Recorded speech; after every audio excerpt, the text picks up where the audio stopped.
Good morning, everyone. On behalf of the Heinrich Foundation, I'd like to welcome you to this morning's discussion on foreign direct investment in China. For those of you who might not be familiar with us, the Heinrich Foundation is a nonprofit organization dedicated to promoting sustainable trade. We do this primarily through three program areas: trade scholarships and education, export trade assistance, and international trade research. And FDI has always been at or near the top of our research agenda.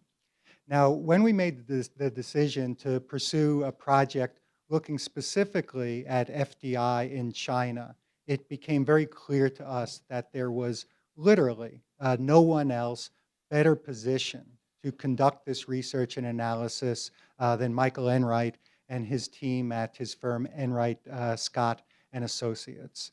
And the book that Michael has produced on his work, which you have in front of you, I believe, certainly bears out that confidence that we had in Michael.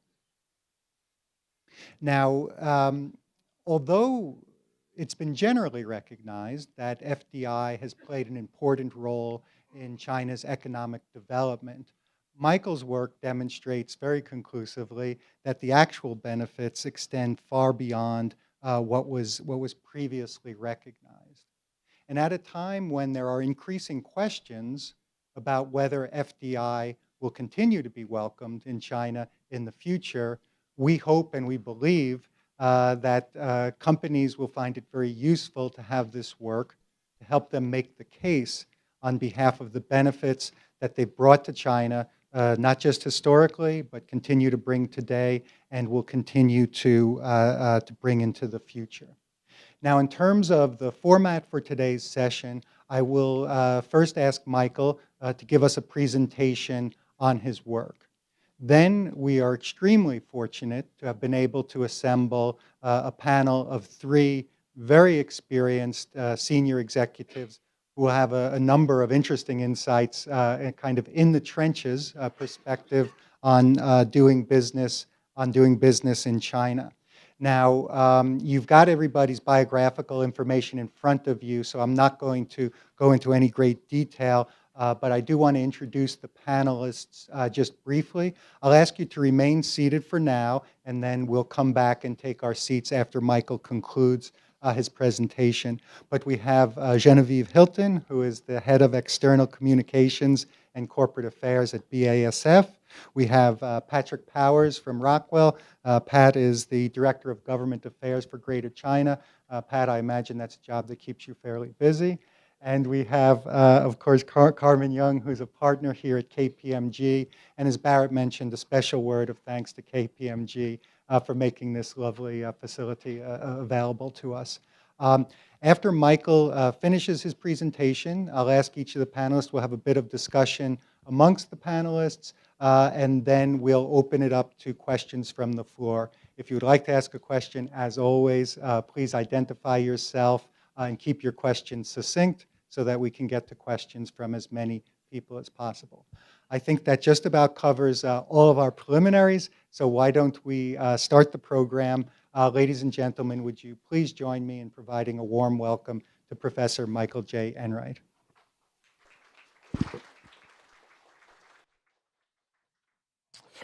Thank you, Steve.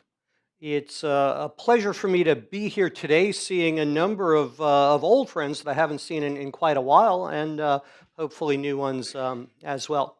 I'm going to try to cover a lot today, so I'll do it relatively quickly. I'll apologize to some of you who saw an earlier version of the presentation when we launched the English language book on this topic back in the fall, and a few of you who saw a presentation in Guangzhou of some of the early results from the US. The headline is pretty straightforward. Foreign investment and foreign invested enterprises are way more important to China's economy than most people realize. And I'll also focus in on the impact of US companies. The US companies are far more important to China's economy than most people realize.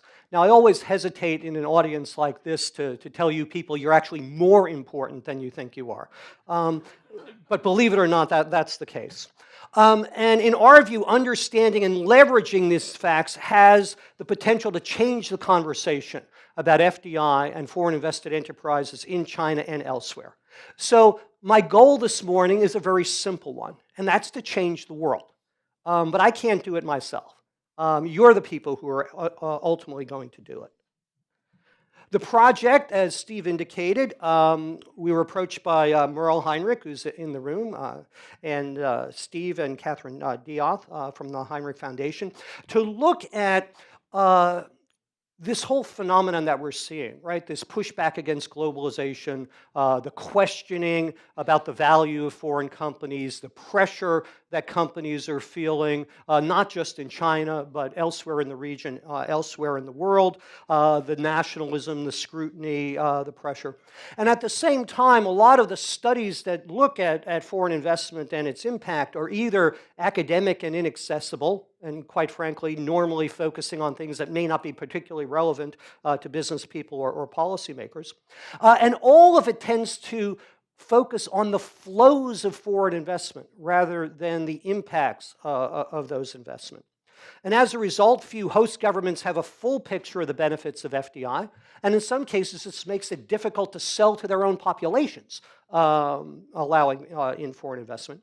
Few companies, in our experience, actually have a handle on the full benefits that they bring their host countries. And this is an issue I'll take up later.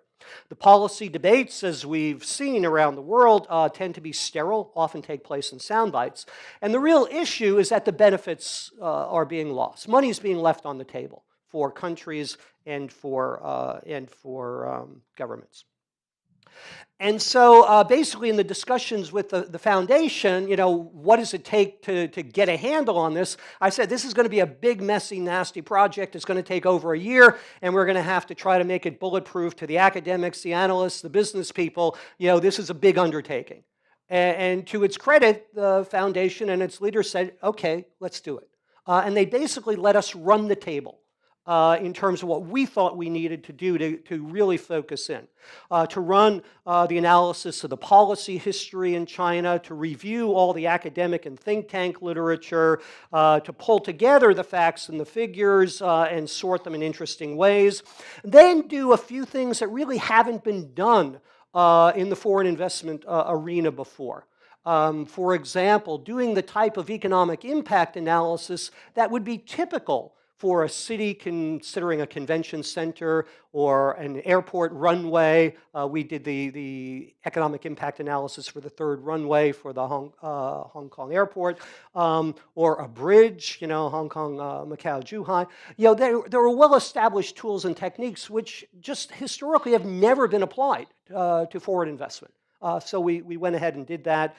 Then we looked at case studies on specific companies, specific cities, and then we also did the academic thing, which we won't discuss today, which is basically rerun the vast majority of the academic analysis that had been done, showing some of it was well done, some of it not so well done, etc. And then subsequently, in order to give U.S. companies, U.S. government, American Chambers of Commerce, a tool more specific for their own use. The foundation also has sponsored us to do a study of the impact of U.S. companies on China's economy. And I'll speak about both of these today. Publications, book, the English book you've seen, the Chinese language edition is just coming out. The translation was carried out by CAITEC, the Chinese Academy of International Trade and Economic Cooperation, which is a research arm under MOFCOM, which hopefully will help us with the penetration into the Chinese officialdom. And then we just, this past week, launched the report on the U.S. impact. As Steve indicated, you all know it's a critical time. If we look at what's going on in China, obviously Chinese companies are getting stronger. It's becoming almost fashionable in some circles in China to question the value of foreign invested enterprises. There are obviously concerns about foreign influence and questions about how level the playing field should be, or from the Chinese standpoint, how unlevel can they make it and still attract the sort of investment that they want to attract, right? Let's call it what it is. And in our view, it's actually never been more important than it is today for foreign companies individually and collectively to be able to show the value that they bring to China, the benefits. But then there's a question of how do we estimate them and how do we make the case for the value of foreign investment in foreign companies to China, and how do we make that through our companies and through our chambers. Just quickly, my approach, as many of you know, is you start with the data. You put opinion aside to the end. If we look in aggregate, China's been receiving over 120 billion US dollars in foreign investment over the last couple of years. Last year was about 126 billion. Cumulatively, since China started opening, about 1.8 trillion US dollars, and that looks like a whole lot of money, and it is. But in the Chinese context, people are beginning to wonder, well, how big is this? Because even though the flows are large, if you looked at foreign investment as a percentage of gross capital formation in China, it peaked at about 14% in the 90s, and then, most recent numbers, 2.5%. So to a first approximation, really not that important and getting less so. And if you look at foreign investment in fixed assets, this is China-wide, all foreign investment into China. Foreign investment in fixed assets as a percent of China's total, 0.5%. So completely irrelevant and getting less important as time goes on.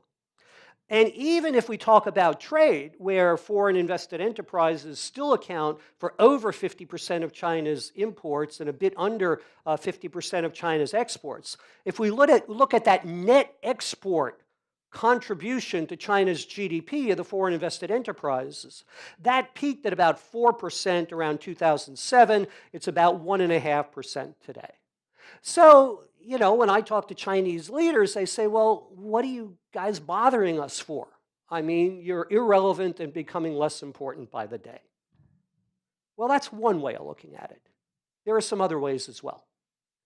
If we start going industry by industry, what we see is that in some of the more advanced industries, the industries with the most spillovers into the local economy, that foreign invested enterprises can be 50, 60% of assets, revenues, profits. And if we look across the entire secondary, industrial sector in China, foreign invested enterprises, just their own activities, account for a bit over 20%. Depending on whether it's assets, revenue, profits, it's about 23% of value added. So that by itself, given that the industrial sector, manufacturing, plus construction and a few other things, is about half of China's economy, that gives us about 10% of China's GDP is directly accounted for by foreign invested enterprises. So that's a bit better than 0.5% and declining, right? But it maybe isn't where we think it ought to be. As I said before, there are some other tools that we can bring into play. And the standard tools of economic impact analysis, well established for decades, allows one, under certain circumstances, to take not just the direct impact of a company, its investments, and its operations, but also the indirect impact back through its supply chain, the induced impact of all the consumer spending of all the relevant employees in the investing enterprise and its supply chain. And then in addition, there are what we call catalytic impacts, which are impacts on downstream distribution. Foreign company makes a good, it gets sold by a local distributor, a local retailer. That creates additional economic activity as well. There are other sources of impacts, but those are the main ones. And again, there are well-established tools to do this for a standalone investment. Where it's complicated trying to use the same tools across of all foreign investment is you have to be really, really, really careful about eliminating any potential for double counting. A foreign invested enterprise, sourcing from a foreign invested enterprise, sourcing from a foreign invested enterprise, etc. But in the context of China, the data actually exists if you know what you're doing to make those corrections and to do the analysis. And when we do, we get some interesting results. When we do this analysis and make some very conservative assumptions when we need to, in the service sector, the data isn't that good. So the assumption that we wound up making in order to close the loop was that foreign invested enterprises in the service sector are no more productive than domestic enterprises, which we know is a huge understatement, okay? But it's just an assumption we had to make to close the loop. When we make, again, that conservative assumption, do the analysis, run it through, what we wind up with was in 2013, the impact of the foreign invested enterprises, supply chains, employee spending was about $3 trillion US dollars. Okay? This starts being significant, and over 200 million in employment. That's 33% of China's economy, and notice it hasn't really been declining, and it's about 27% of China's employment. So where do we want to start the conversation? 0.5% of fixed asset investment last year, or 33% of your economy, right? It's just a different place. Well, what about the impact of US firms, right? What can the US government or AmCham or an American company do with this information? Well, because you're not the entire world, you're not all foreign invested enterprises, so what about the US numbers? Well, here we come to some interesting features right off the start.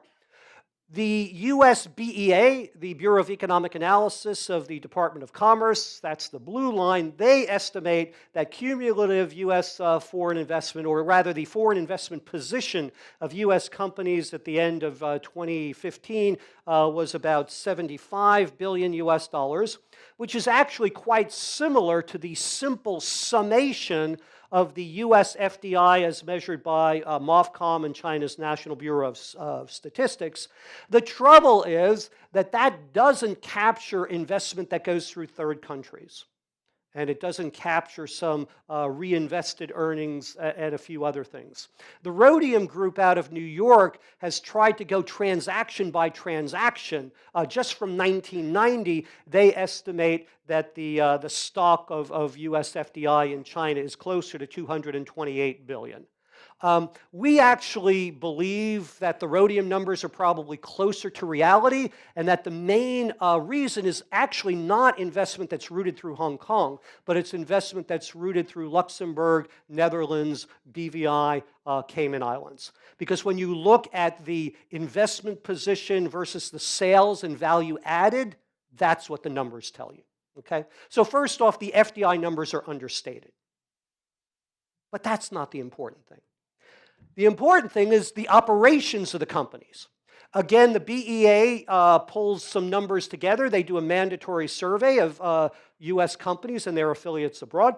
And just the majority, more than 50% owned US affiliates in China, had sales of $341 billion in 2014, had a value added, that's a GDP impact, of $66 billion, which is pretty hefty, and employment of over $1.6 billion. But it gets better. If we do the economic impact analysis, again, the ripple effect through the supply chain, and in this case, we're also adding in the impact on distribution channels downstream for the consumer-oriented goods that are produced by US companies in China and then sold in China, we get the impact in 2014 being 312 billion and the employment being 16.8 million. And this type of multiplier, this notion of US companies employing a couple of thousand directly, but then having supply chains and distribution chains, which can be in the tens and hundreds of thousands, actually is much more common than we might imagine.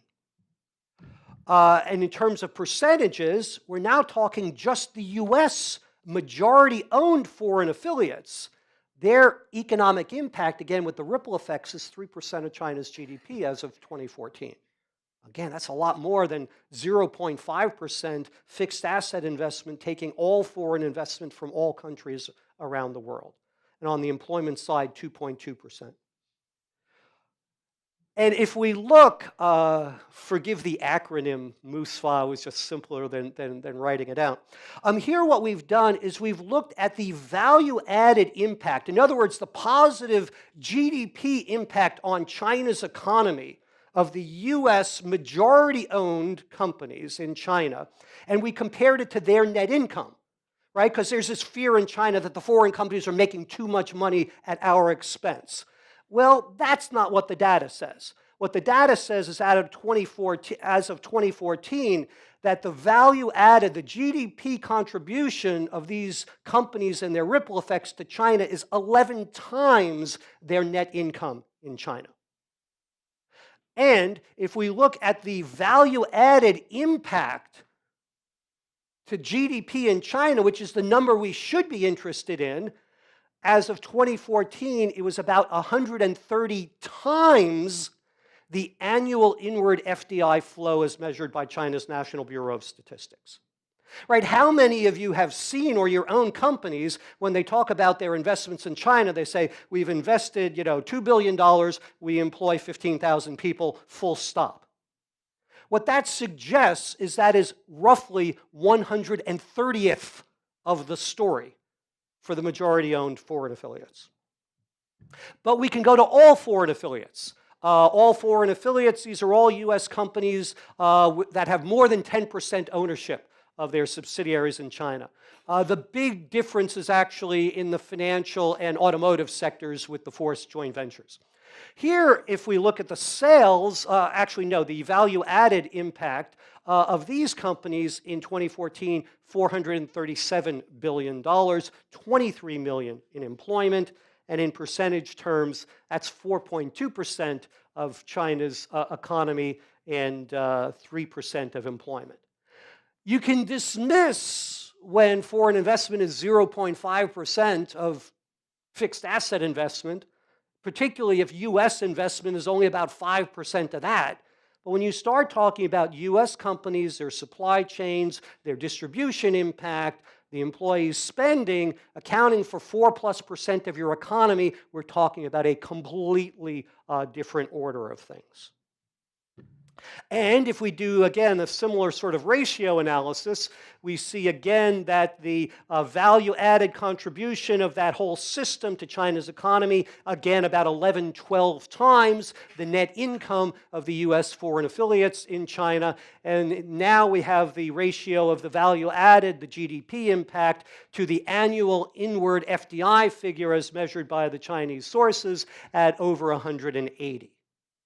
So when I went to the UNCTAD people in Geneva and had a meeting with the people who put together the World Investment Report data, and I started the conversation by saying all the numbers you collect are interesting, but they're completely irrelevant to economic reality, the response I got was, yes, we know, can you help us? Because the people who pull those numbers together know they're not the right numbers. They're just the ones that happen to be available. There are other tools, there are other numbers that are available. And if we want to go industry by industry, again, chemicals plus pharmaceuticals, that's included in that. The biggest contributor, computers, electronics, transportation equipment. We see this majority owned versus other. Obviously, in transport, what we're picking up is the automotive joint ventures, right, which by definition are 50% or below. And finance as well, you see, again, forced joint ventures. And then the employment impact. So, to boil it down, where do we want to start our conversation? Do we want to start our conversation about the impact of US investment in China by saying, well, in 2014, $2.4 billion flowed from the US into China? Or do we want to start the conversation by saying, by our best estimate, US companies, their supply chains, distribution channels contributed over $430 billion to China's economy in 2014. Where do we want to start the discussion? particularly if we want to make the case for the value that the foreign enterprises, U.S. enterprises, are bringing to China. I'll take a single corporate example. I use P&G. They neither confirm nor deny, but there's actually enough information in the public domain for us to run our analysis on P&G. From publicly available data, they claim they've invested about $2.5 billion US in China over a 25, 30-year period. If you reverse engineer from their annual reports, you can estimate that their sales in China were about 5.5 billion. If you look at the AC Nielsen data on the value of the end sales of P&G products in China at consumer prices, you can estimate the distributor-retailer markup. And that ratio is not different from what you'd see in the United States for them. Well, when we run that analysis through, we get that the cumulative investment, just the capital investment, has had a value-added impact of about 2.2 billion US dollars over a long period of time. But the interesting thing is that on an annual basis, their production, sales, distribution channels, supply chain adds about 11 billion US dollars to China's GDP and supports over 600,000 employees. Now, we're only aware of one company that has done a similar analysis and put it in the public domain. That was Coca-Cola. They did it in 1999 and they never updated it. And as of 1999, Coca-Cola was employing about 18,000 people in China itself, and the entire system, bottlers, distributors, supply chain, was employing 450,000 people, right? So these are the sorts of multiplier effects that the foreign enterprises have, but rarely measure and rarely bring up in their discussions with Chinese officials about approvals, about licensing, and about all the other things about doing business in China. And this doesn't even include all the other things that P&G has done in terms of CSR, education investments, healthcare, et cetera, et cetera. And in fact, in our book, we go through in some detail a whole range of additional impacts that foreign companies have on China that we haven't even included in our quantitative estimates, right? And these, again, any of you familiar with what goes on in China understand that these are probably as important, if not even more important, than some of the things that we're able to quantify. So what are some of the conclusions? Well, the official FDI numbers are probably understated by a significant margin, but it's really the economic impact that we need to focus on. And this gives us a much more complete picture. Are our estimates relatively crude? Answer, yes. But I don't care if I'm off by 10% or 15% when the difference is between talking about 2.4 billion and $437 billion in economic contribution. We should start the discussion with the impact numbers. And China benefits way more from the US companies, from the US company presence in China, roughly 11 times by our estimates. Well, what are some of the implications? Well, for policy and government in China, and we'll be in Beijing in a couple of weeks, bringing this directly to the source. Much larger positive impact than most people realize. China's been able to manage this process. It's been frustrating, and I'm sure we'll hear about some of those frustrations. But from the Chinese side, I mean, they've got to look at this as a huge success. Maybe they could have had more, maybe they could have been more successful, but this is a third plus of the economy we're talking about, and that's not a bad deal. The service sector is a clear target for additional opening, we all know that. And when we look at all of China's major initiatives, be it Go Global, be it One Belt, One Road, Made in China 2025, et cetera, and we try to figure out how you get from here to there, the path is so much easier, including and cooperating with foreign enterprises than not, that even China will have to stand up and take notice. No single country, not even one as vast as China, can come up with all the ideas. And the way that we phrase it quite directly to Chinese officials is, you tried closing off the economy in the past, how did that work for you, right? And this is hopefully part of a story that helps us get to that and understand. For other countries, basically, we can do the same sort of analysis for virtually any other economy in East Asia, as long as we can get the relevant input data from the companies. And what it tells us when we do it with other countries is, again, that China may be an outlier, but the value of FDI, whether we're talking about India, whether we're talking about Indonesia, tends to be understated, underrated, because people haven't pulled the information together and done sufficient analysis to make the case as strongly as it is possible to make the case. Which leaves us with U.S. companies, the AmChams, U.S. government. Because you know better than I do that increasingly you're having to justify your presence. You know, why should you be a welcome guest in our country is the question. And we find that often the companies, the chambers, and the governments don't make the case as strongly as is possible. The U.S. commercial attachés, you know, they're great people, but they don't even know, in many cases, about the data that's at their disposal from the U.S. government. Hopefully, our work provides some results that can be leveraged either individually or as a group. And as I said, the tools can be used at a company level. Some leading companies are already working with us on doing that. And again, we can take this sort of analysis for China and elsewhere as well. And hopefully, this gives the chamber and individual members of the chamber some leverage, some ideas, some inputs that they can use in their own discussions and deliberations in China. Because after all, you know, why is there an AmCham Trade and Investment Committee, right? It's to make the case for the value that the U.S. companies bring to China and other countries in the region.